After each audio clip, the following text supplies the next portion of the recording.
জনতাৰ শিল্পী, জনগণৰ শিল্পী, জাতীয়তাবাদী শিল্পী ৰাজীৱ সদিয়া ৰাজ্য শ্ৰাদ্ধ উপলক্ষে সকলোৱে নিজস্ব ধৰণেৰে শিল্পীগৰাকীক শেষ শ্ৰদ্ধাঞ্জলি জ্ঞাপন কৰা পৰিলক্ষিত হৈছে। এই মুহূৰ্তত মই এটা যুৱকৰ দলৰ সৈতে আছোঁ। তোমাৰ নামটো কি? মোৰ নাম দীপ সোণোৱাল। তোমাৰ ঘৰ ইয়াতে? মোৰ হাতমাইল দোকানীগাঁও ঘৰ।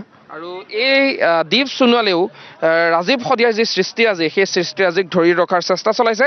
প্ৰথমে বাঁহীৰে আৰু তাৰ পাছত তেওঁ অকণমান এটা গীতৰ কলিও আমাৰ সন্মুখত গুণগুণাই দিব।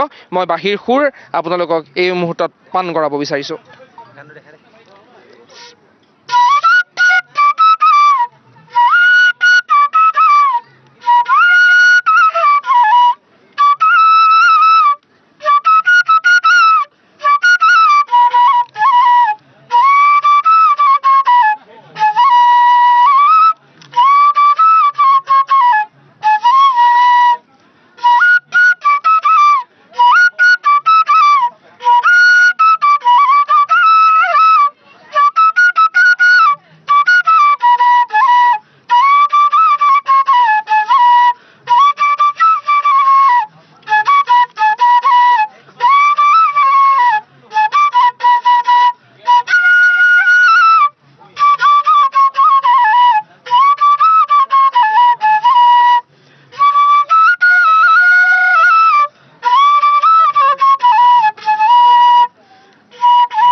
ধুনীয়া, ধন্যবাদ জ্ঞাপন কৰিছোঁ। আৰু তোমালোকৰ মাজত আৰু কোনোবা আপুনি বাঁহী বজায় নেকি?